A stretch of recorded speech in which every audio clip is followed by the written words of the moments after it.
나한테 마음에 드는 회사는 남들 눈에도 좋아 보이겠죠. 그래서 높은 취업 장벽을 뚫지 못하고 성적, 상황에 맞추면서 여기저기 치이다 보면 그냥 중소기업을 선택하게 됩니다. 일단 중소기업에 들어가서 대기업으로 옮기면 된다는 얘기도 많이 들어요.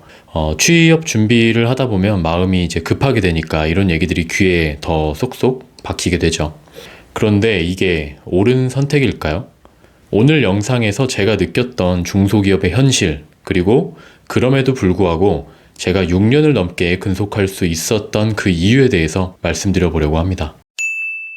저는 서울중위권대학교에서 공대를 나왔고요. 같은 대학에서 석사 학위까지 취득했습니다. 그런 저의 첫 회사는 직원 5명에 일할 사무 공간도 없는 한 중소기업이었는데요. 번듯한 사무실이 없다 보니까 카페를 이렇게 찾아다니면서 재택 아닌 재택을 해야 됐죠. 당시 월급이 280 정도였고요. 여기에 외근직이다 보니까 차량 유지비 명목으로 20만 원 정도를 더 받아서 300만 원 정도를 딱 받았었습니다.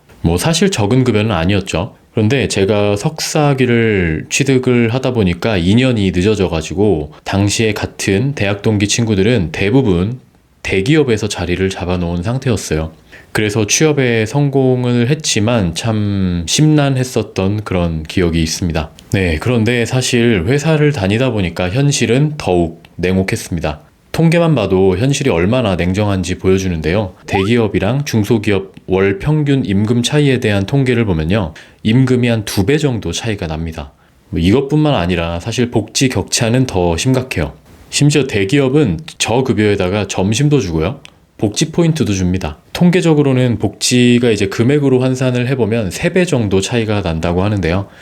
심지어 또 집사라고 돈도 빌려주죠. 부동산 가격이 한번 달아나기라도 하면 회사 돈 보태서 이제 집을 샀던 대기업 사원은 또 저보다 더 멀리 앞으로 가 있게 되는 것 같이 느껴집니다. 그러다 보니까 자연스럽게 평균 근속 연수도 차이가 많이 나는데요. 중소기업의 평균 근속 연수는 대기업의 절반 수준에 그치고요. 많은 분들이 더 나은 조건을 찾아서 이직을 꿈꾸고 있는 게 현실입니다. 또 많은 분들이 중소기업에 들어갔다가 나중에 대기업으로 옮기면 된다는 말을 쉽게 하는데요. 현실에서는 이게 말처럼 쉽지 않습니다. 통계에 따르면 중소기업에서 이직을 하는 그 안에서도 약 10% 정도만 대기업으로 이직을 하고요.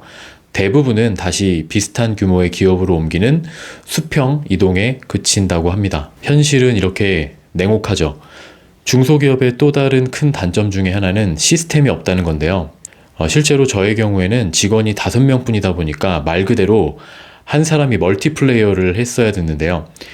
저는 이제 전자부품 회사에 있었는데 부품 샘플을 하나 이제 보내려고 해도 제가 직접 포장도 다 하고요. 직접 우체국으로 가서 붙이고 고객이 급하다고 하면은 20km, 30km를 달려가서 샘플만 전달하고 다시 돌아오고 그러기 일쑤였습니다. 이것 말고도 토너 교체 아니면 커피 기계 청소 이런 잡무부터 사실 제가 해야 될 전문 업무까지 해줄 사람이 없다 보니까 다 제가 해야 됐죠. 그리고 제가 잡무나 잔심부름 같은 거를 할 때마다 제 상사분이 이런 말을 하곤 했었는데요. 이래서 서울연고대 다니는 친구들은 내가 안 뽑아. 그런 친구들은 이런 일 하면 자괴감 들어가지고 못하거든. 근데 넌 잘하잖아. 이거 진짜입니다. 이렇게 말씀을 하곤 하셨고요. 이것뿐만 아니고 연차를 또 올리려고 해도 이제 시스템이 없다 보니까 이메일로 보내고 승인을 받아서 다녀오곤 했는데 그러다 보니까 연차를 올리는데 눈치가 보이기도 했죠. 네, 이러다 보니까 이런 현실 속에서 우리는 아주 위험한 착각에 빠지곤 합니다. 회사의 이름, 규모, 연봉이 곧 나의 가치라고 착각하는 거죠. 중소기업에 다니는 내 모습이 더 초라하게 느껴지고 자존감은 바닥을 치게 됩니다. 대기업 다니는 친구들의 SNS를 보면은 이런 마음이 더 커지고는 했었는데요. 실제로 친구들 만나는 것도 은근히 창피해지기도 하고 그랬었어요. 퇴근 후나 주말에도 이게 맞는지, 내가 가는 방향이 맞는지 불안감에 시달리기도 했었고요. 그럼에도 불구하고 일을 그만두면 이제 급여가 끊기다 보니까 그만둘 용기는 당연히 없었죠. 하지만 여러분, 제가 지난 6년 넘게 중소기업을 다니면서 그리고 버티면서 깨달은 중요한 사실이 하나 있어요. 회사와 나의 가치를 동일시하지 말라는 겁니다. 여러분이 지금 중소기업에 다니고 있다는 사실이 여러분의 가치를 깎아내리는 것이 절대 아니에요. 매달 꼬박꼬박 월급이 들어온다는 거, 그거 하나만으로도 이미 여러분은 가치 있는 존재이고요. 앞으로 더 성장할 자양분을 만들어내는 힘을 가지고 있다는 겁니다. 그 자양분으로부터 나의 미래를 설계할 힘이 있다면 그것이 나의 가치를 훨씬 끌어올리는 일이 될 겁니다. 제가 6년을 버틸 수 있었던, 오히려 자신감을 가지고 당당하게 다닐 수 있었던 이유는요, 바로 이 사실을 깨달았기 때문입니다. 저는 회사 밖에서 저의 가치를 만들어 나가고 있었거든요. 회사를 그만둬도 저 혼자 일어설 힘을 기르는 데 최선을 다했습니다. 여러분, 스스로의 가치를 스스로 절하하지 마세요. 중소기업 다닌다고 내 인생까지 중소형은 아니잖아요. 회사? 그거 내 인생을 위해 필요한 수단일 뿐이에요. 수단을 나의 진짜 가치와 헷갈리시면 안 됩니다. 대기업으로 이직을 하기 위한 준비를 해도 좋고요. 은퇴를 하고 정말 하고 싶은 일을 찾는 것도 좋습니다. 물론 부업도 좋고요.